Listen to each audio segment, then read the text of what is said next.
Hello students, today in this video we'll do object and the object is of preposition. जो object होगा वो preposition का object होगा. तो सबसे पहले आपको ये पता होना चाहिए ऑब्जेक्ट क्या होता है. ऑब्जेक्ट इज अ नाउन और pronoun which is affected by subject. Subject के काम का जिस पे असर होता है उसे हम ऑब्जेक्ट कहते हैं. और ऑब्जेक्ट आज हम ये पढ़ेंगे कि प्रेपोजिशन का ऑब्जेक्ट कौन है. हमें प्रेपोजिशन भी देखना है और उसका हमें ऑब्जेक्ट भी देखना है. तो सबसे पहले आपको ऑब्जेक्ट क्लियर होना चाहिए कि ऑब्जेक्ट कोई नाउन या प्रोनाउन होता है जिसके ऊपर असर होता है सब्जेक्ट के काम का, सब्जेक्ट के एक्शन का. सेकंड आपको ये पता होना चाहिए प्रेपोजिशंस क्या होते हैं. प्रेपोजिशन वो शब्द होते हैं जो हम किसी नाउन या प्रोनाउन के पहले यूज करते हैं और वो हमें ये बताता है कि उन नाउन्स के बीच में रिश्ता क्या है, उन नाउन्स की पोजीशन क्या है. सो ये मैंने कुछ प्रेपोजिशंस लिखे हैं. So prepositions are the words which are used before noun and pronoun to show their relation with other words in a sentence. Sentence में जो और वर्ड्स होते हैं या और नाउन प्रोनाउन होते हैं उसके साथ रिश्ता बताते हैं, वो पोजीशन बताते हैं. तो जैसे in, on, at, of, to, with, within, from, over, below, up, upon, through, along, बहुत सारे प्रेपोजिशंस हैं ये. सो प्रेपोजिशन अगर आपको क्लियर है, ऑब्जेक्ट आपको क्लियर है, तो हम इस एक्सरसाइज में आप ढूंढेंगे कि प्रेपोजिशन कौन सा है और उसका ऑब्जेक्ट कौन सा है. सो हम प्रेपोजिशन को सर्कल करेंगे और ऑब्जेक्ट को हम अंडरलाइन करेंगे. चलिए स्टार्ट करते हैं. I like butter. तो प्रेपोजिशन इसमें क्या है? ऑन.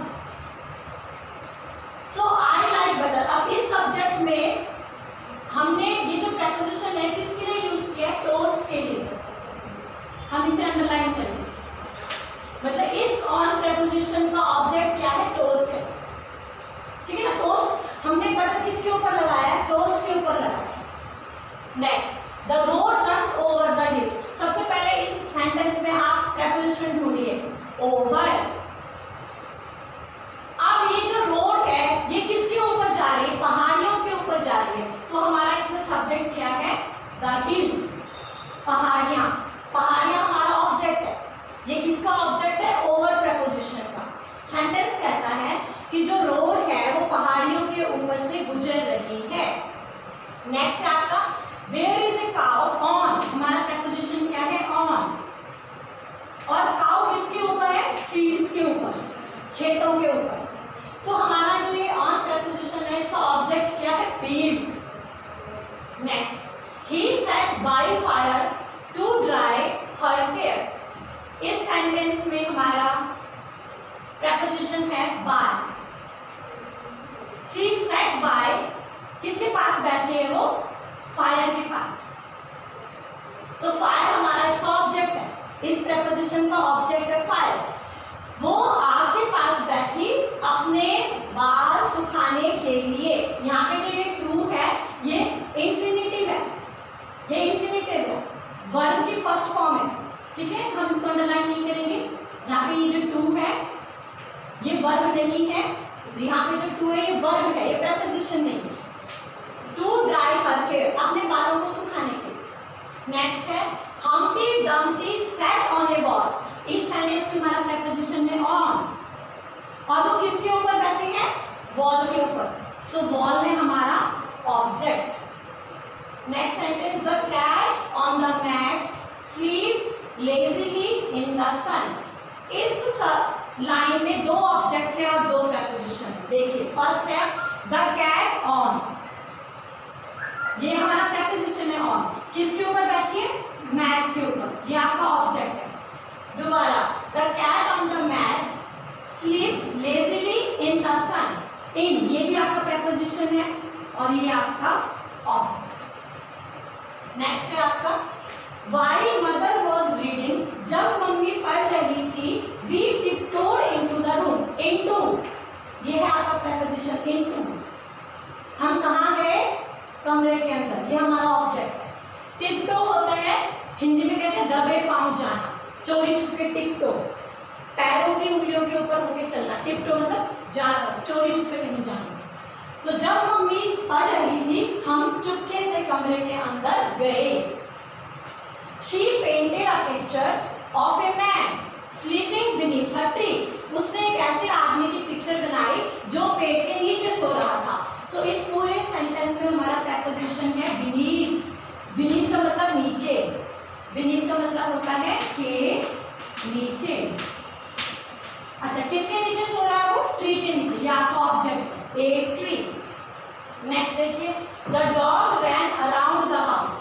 द डॉग रैन, कहाँ रैन किया उसने? अराउंड, ये आपका प्रेपोजिशन है। और इसका ऑब्जेक्ट क्या है? The house. The dog ran around the house, ये भी आपका प्रेपोजिशन है। यहाँ पर आपका ऑब्जेक्ट है the house. Barking loudly at the stranger, एक और आपको प्रेपोजिशन मिलेगा एट, और किस के ऊपर भौंका? वो स्ट्रेंजर के ऊपर। तो आपके एक सेंटेंस में 2-3 प्रपोजिशन हो सकते। नेक्स्ट देखो, will you walk into my parlour, ये देखिए इनटू प्रपोजिशन, माय पार्लर ये इसका ऑब्जेक्ट है। Said the spider to the fly, spider ने बोला फ्लाई को, सो टू अगेन प्रपोजिशन, और इसका ऑब्जेक्ट क्या है? The fly. Next, Joe went to cinema with his school friends. Joe went to cinema with his, so with आपका क्या है? प्रेपोजिशन, और किसके साथ गया वो? स्कूल फ्रेंड्स के साथ, ये आपका ऑब्जेक्ट। नेक्स्ट देखिए, the ball rolled under the old arm chair, कोई बॉल है वो आर्म चेयर के नीचे चली गई, so the ball rolled under, ये आपका प्रेपोजिशन है। अंडर मतलब नीचे, अंडर किसके नीचे गई है वो? आर्म चेयर के नीचे, आर्म चेयर। ये जो है ये इसकी एडजेक्टिव है, ये हमारा पूरा ही ऑब्जेक्ट ले सकते हैं। Under the old arm chair पुरानी थी।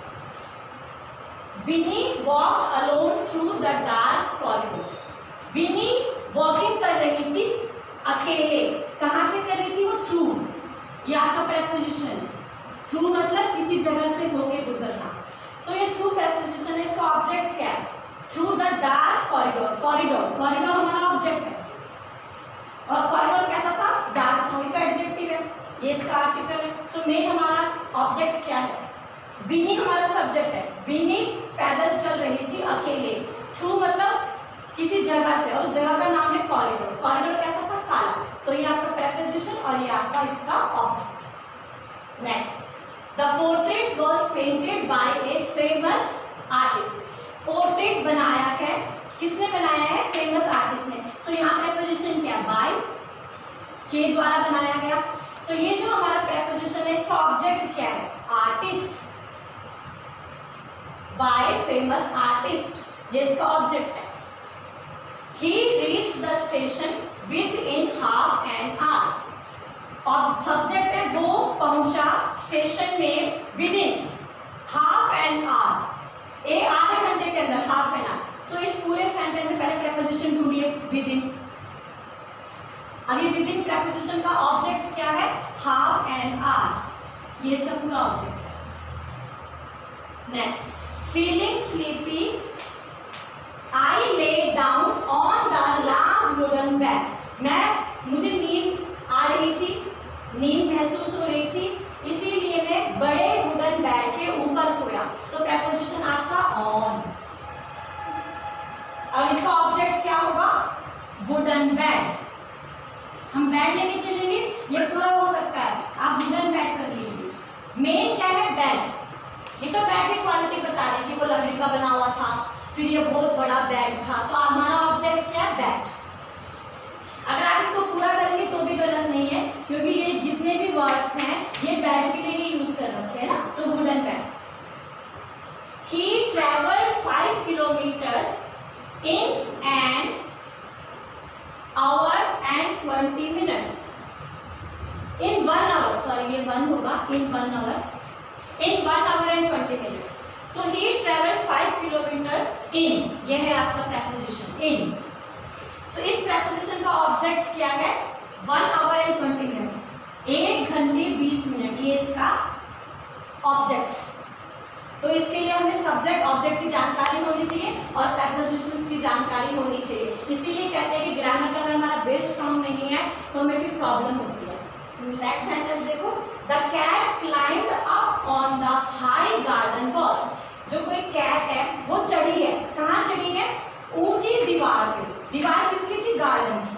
सो द कैट क्लाइंब अप, ये आपका प्रेपोजिशन है, अपॉन, अपॉन ये आपका प्रेपोजिशन, और इसका ऑब्जेक्ट क्या है, on the high garden wall, main तो वॉल है लेकिन इसकी एडजेक्टिव प्रकार का पूरा ले सकते हो, लंबी ऊंची दीवार, ये इसका ऑब्जेक्ट है। मेन क्या है, वॉल, और ये इसकी क्वालिटी बता रहा, तो ये पूरा ही हम इसको ऑब्जेक्ट लेके चलते हैं। He does not leave his house after darkness has fallen. वो अपने घर को नहीं छोड़ता जब अंधेरा होता है। सो इस सेंटेंस में हमारा प्रेपोजिशन क्या है स्टूडेंट्स, आफ्टर। इस आफ्टर प्रेपोजिशन का ऑब्जेक्ट क्या है, डार्कनेस, ओनली दिस मच, केवल डार्कनेस है। हमारा जो ऑब्जेक्ट होगा, ऑब्जेक्ट या नाउन होगा या प्रोनाउन होगा, ऑब्जेक्ट भी या नाउन होगा या प्रोनाउन होगा। हैज हमारा हेल्पिंग वर्ब है, फॉलन हमारा मेन वर्ब है, ये आपका प्रेजेंट परफेक्ट है, ये दोनों वर्ब है, इसको नहीं लेंगे हम।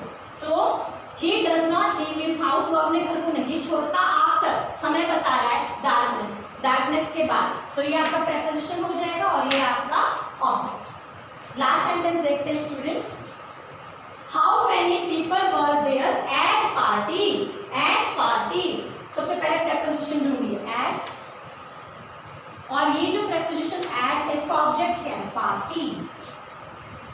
क्वेश्चन पूछ रहे हैं कि पार्टी में कितने लोग थे।